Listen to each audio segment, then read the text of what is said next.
Kannada super star ఉపేంద్రకు Kannada, Telugu ఇండస్ట్రీలో separate fan following ఉంది.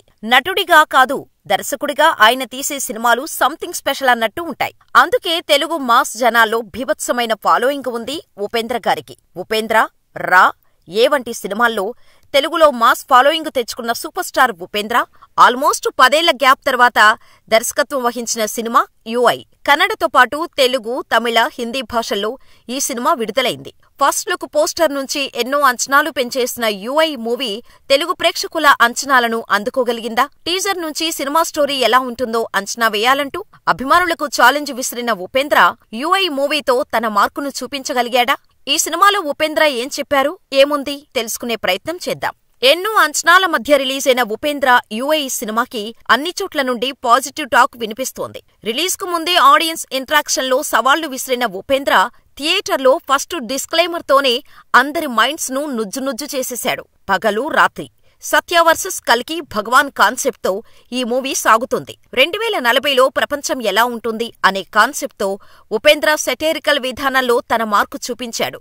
ఎప్పటిలాగానే హీరోగా, దర్శకుడిగా ఉపేంద్ర వన్ మ్యాన్ షోని ఈ సినిమాలో చూడవచ్చు. తన డిఫరెంట్ టేకింగ్తో వింటేజ్ ఉపేంద్రని తన అభిమానులకు గుర్తు చేశాడు. ఫస్ట్ హాఫ్లో హీరోయిన్తో వచ్చే సైకో లవ్ ట్రాక్ వింటేజ్ ఉపేంద్రను మనం చూడవచ్చు. అంతేనా, ఇంటర్వెల్ బ్లాక్ తో తన ఫ్యాన్స్ కి విజువల్ ట్రీట్ ఇచ్చేశాడు ఈ రియల్ సూపర్ స్టార్. ఇక సినిమాలో వచ్చే పాటలు సైతం సెటైరికల్ గానే ఉంటాయి. ప్రస్తుతం నడుస్తోన్న ట్రెండ్ కు తగ్గట్టుగా పాటలు ఉంటాయి. ఒక్క మాటలో చెప్పాలంటే ఈ సినిమాలోని ఓ ఎపిసోడ్ని ప్రపంచంలో ఇంతవరకు ఏ దర్శకుడు కూడా ఇలా తీయాలనే ఆలోచన రాని విధంగా తెరకెక్కించాడు ఉపేంద్ర.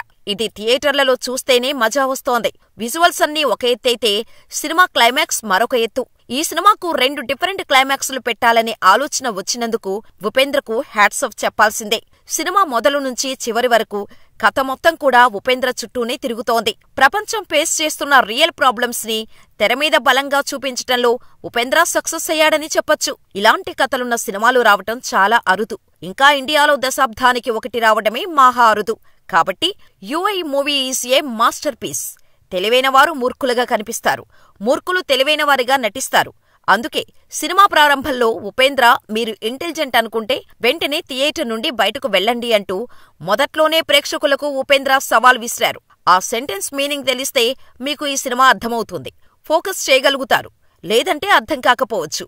యుఐ అర్థం కావాలంటే ప్రతి ప్రేక్షకుడికి జాతీయ, అంతర్జాతీయ రాజకీయ పరిస్థితులపై ప్రేక్షకులకు అవగాహన చాలా ముఖ్యం. టీవీ డిబేట్స్ మీద కూడా ఓ రచయితగా, దర్శకుడిగా ఉపేంద్ర ఈ సినిమాలో చాలా అంశాలు డిస్కస్ చేశారు. అయితే ఒక్క పాయింట్ కూడా డైరెక్ట్గా చెప్పడు. అదే ఉప్పి స్టైల్. ఈ స్టైల్లోనే న్యూస్ ఛానల్స్లోని డిబేట్లలో కులమతాల ప్రతినిధులు కొట్టుకునే తీరును ఉపేంద్ర చూపించాడు. ఒక్క మాటలో చెప్పాలంటే ప్రెజెంట్ పొలిటికల్ సినారియో మీద ఆయన వేసిన బిగ్గెస్ట్ సెటైర్ యుఐ సినిమా. కులాలు, మతాల మధ్య చిచ్చు పెడుతూ దేశ అత్యున్నత పదవిలో ఉన్న రాజకీయ నాయకుడు పబ్బం గడుపుతున్నారని పరోక్షంగా చూపించాడు. గుడ్ వర్సెస్ బ్యాడ్ గురించి స్టార్టింగ్ నుంచి ఎండింగ్ వరకు చెప్పటం యుఐ స్పెషల్. అయితే ఫ్యాన్స్, కామన్ ఆడియన్స్ ఏమనుకుంటున్నారంటే ఉపేంద్ర తీసిన ఈ యుఐ సినిమా హాలీవుడ్ రేంజ్లో ఉందని, టోపీవాలాకు ధీటుగా ఈ చిత్రం ఉంటుందని అంటున్నారు.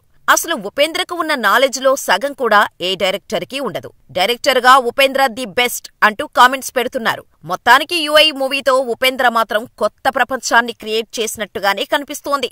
ఉపేంద్ర తన టేకింగ్, మేకింగ్లో ఎలాంటి మార్పు రాలేదు. ఆడియన్స్ ని కన్ఫ్యూజ్ చేయటం, అసలేం జరుగుతుందో ఎక్స్పెక్ట్ చేయకుండా సినిమాను ముందుకు తీసుకెళ్లడం, ఒక్క క్లూ కూడా ఇవ్వకుండా తెరకెక్కించటం అతనికే చెల్లింది. డీప్ ఇంటెలెక్చువల్ మీనింగ్ ఉన్న సినిమా ఇదని అంతా పొగిడేస్తున్నారు. ఆడియన్స్ కి లెఫ్ట్ రైట్ ఇచ్చేస్తున్నాడు మన ఉప్పి అంటూ నెటిజన్లు కామెంట్స్ పెడుతున్నారు. మరికొందరు రొటీన్, మసాలా సినిమాలు వస్తున్న వేళ ప్రస్తుతం ప్రపంచం ఫేస్ చేస్తున్న రియల్ ప్రాబ్లమ్స్ బేస్డ్ గా హాట్ హిట్టింగ్ మూవీ తెరకెక్కించిన ఉపేంద్రకు సెల్యూట్ చేస్తున్నారు. ఇదిలా ఉంటే యుఐ సినిమాలో కథ ఏమిటో అర్థం చేసుకోవటానికి చాలా టైం పడుతుంది. ఆ తర్వాత ఎందుకింత గజిబిజిగా చెప్పటం, స్ట్రైట్ గా చెబితే చాలు అనిపిస్తోంది. కథకుడిగా ఉపేంద్ర ఫెయిల్ అయినప్పటికీ దర్శకుడిగా టెక్నికల్ టీం నుంచి మంచి అవుట్పుట్ తీసుకోవడంలో సక్సెస్ అయ్యారు. డార్క్ థీమ్డ్ సెటైరికల్ సినిమాలకు అవసరమైన మ్యూజిక్ అజనీష్ లోక్నాథ్ నుంచి తీసుకున్నారు. విజువల్ ఎఫెక్ట్స్ వర్క్స్ కూడా బాగా చేయించారు. ప్రొడక్షన్ డిజైన్ బావుంది. స్క్రీన్ మీద ఒక డిఫరెంట్ వరల్డ్ క్రియేట్ చేశాడు ఉప్పి. అయితే మీరు ఇంటెలిజెంట్ అనుకుంటే థియేటర్ల నుంచి బయటకు వెళ్లిపోమ్మని స్టార్టింగ్ లో చెబుతారు ఉపేంద్ర. ఇంటెలిజెంట్ అనుకుంటే థియేటర్లలో ఉండాలి, లేదంటే బయటకు వచ్చేయడం బెటర్. ఉపేంద్ర టిపికల్ సీన్స్ సగటు ప్రేక్షకుడి ఐక్యూకి అందనంత ఎత్తులో ఉంది. టైటిల్స్ పడిన దగ్గర నుంచి చివరి వరకు సినిమాటోగ్రఫీ వైవిధ్యంగా ఉంది. గ్రాఫిక్స్ మాత్రం అక్కడక్కడ తేలిపోయింది. ఓవరాల్ గా చూస్తే ఈ సినిమా కొంచెం కొత్తగా, కొంచెం వింతగా ఫీల్ మీకు కలుగుతుంది. ఇదిలా ఉంటే చాలా రోజుల తర్వాత దర్శకత్వం వహించిన ఉపేంద్ర యుఐ మూవీతో అరుదైన రికార్డును సొంతం చేసుకున్నాడు. ట్రైలర్, కాన్సెప్ట్ తోనే సినిమాపై అంచనాలు పెంచినట్టే ఈ సినిమా బుకింగ్స్ కూడా రికార్డు స్థాయిలో జరిగాయి. కన్నడ సినీ చరిత్రలో ఏ ఇతర సినిమాకు రానంత బుకింగ్స్ ని యుఐ మూవీ సొంతం చేసుకుంది. ఈ సినిమా ఆన్లైన్లో ఏకంగా 75,000 టికెట్స్ అమ్ముడిపోయి రికార్డు సెట్ చేసింది. మొత్తానికి యుఐ మూవీతో నటుడిగానే కాకుండా దర్శకుడిగా మరోసారి ఉపేంద్ర ఈస్ బ్యాక్ అని అనిపించుకున్నాడు. ఏది ఏమైనా కానీ రియల్ టైం ప్రాబ్లమ్స్ తో, హార్డ్ హిట్టింగ్ ఫ్యాక్ట్స్ తో తెరకెక్కి సినిమాలు చాలా అరుదు. ఇటువంటి అరుదైన సినిమాలు ఇండియాలో దశాబ్దానికి ఒకటి రావడమే మహా అరుదు. కాబట్టి UI movie is a must try movie. పైగా ఇది ఉపేంద్ర సినిమా కాబట్టి మీరు సినిమాకు వెళ్లి మీ ఓన్ రివ్యూ అనాలిసిస్ చేస్తే బాగుంటుంది. ఏంట్రా అన్ని చంద్రు చేశారు, హీరో ఉంటారు, హీరోయిన్ ఉంటుంది, సీన్స్ షార్ట్ పెడతావు, ఏంటి ఎక్స్ట్రా చేస్తాను? ఉండరా, నేనేం చేస్తానంటే ఒక షార్ట్ చూపిస్తాను, కట్ చేసేస్తాను, ఇంకొకటి ఏమో చూపిస్తాను, అది కట్ చేస్తాను. ఒక లీడర్ అంటారు, అప్పుడు ఓ బ్లాంక్ స్క్రీన్ వేస్తాను, మళ్ళీ ఇంకొకేమో సీన్ వస్తుంది, ఏం చేస్తావు నువ్వు అని. వాళ్ళు లేసిపోతావా నువ్వు థియేటర్ నుంచి అని. ఆడ డబ్బులు ఇచ్చి వచ్చాను, నేను నెక్స్ట్ ఏమో వస్తుంది, నేను వెయిట్ చేస్తాను. ఉండు, అప్పుడు ఎంతసేపు వెయిట్ చేస్తావు నువ్వు? నేను ఇలా అన్నీ చేసి ఎండ్ అని కాడేస్తాను, అప్పుడేం చేస్తావు?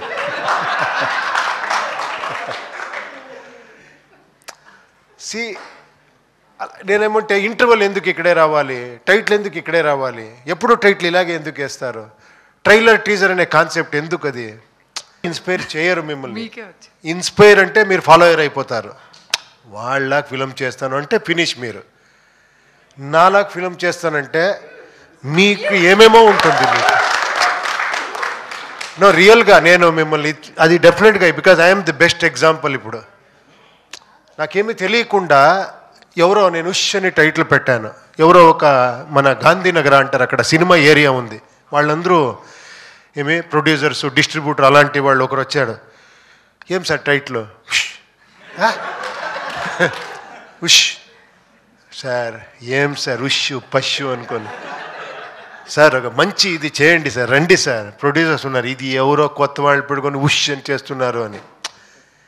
సో ఇలాంటి వాళ్ళే మనకు దొరికేది. మీరు ఎప్పుడు మీరు డిఫరెంట్గా థింక్ చేస్తారు, అప్పుడన్నీ మీకు అదే చెప్తాయి, నీకు తెలియదు వదిలే. Then you have to show actually what you are. ఇప్పుడు మీరు అన్ని ఛానళ్ళు అన్నీ చేస్తున్నారు కదా, అది మీ క్రియేటివిటీ కదా, మీరు అందరూ చేస్తూ ఉన్నది. That's way you are here, correct కదా? ఎగ్జాస్ట్ అయిపోతాను కదా ఆ టైంలో, ఏమిటయ్యా ఇంకా ఏం చేస్తావు, వస్తుంది, అది అందరికీ వస్తుంది, నాకు వస్తుంది. బట్ మళ్ళీ మీరందరూ ఒకసారి ఎమారా వస్తే అప్రిషియేట్ చేస్తే మళ్ళీ మీరే నాకు ఇన్స్పిరేషన్ ఇస్తారు, లేదు ఎమారా చేయాలి ఇంకా అడుగుతున్నారు అని.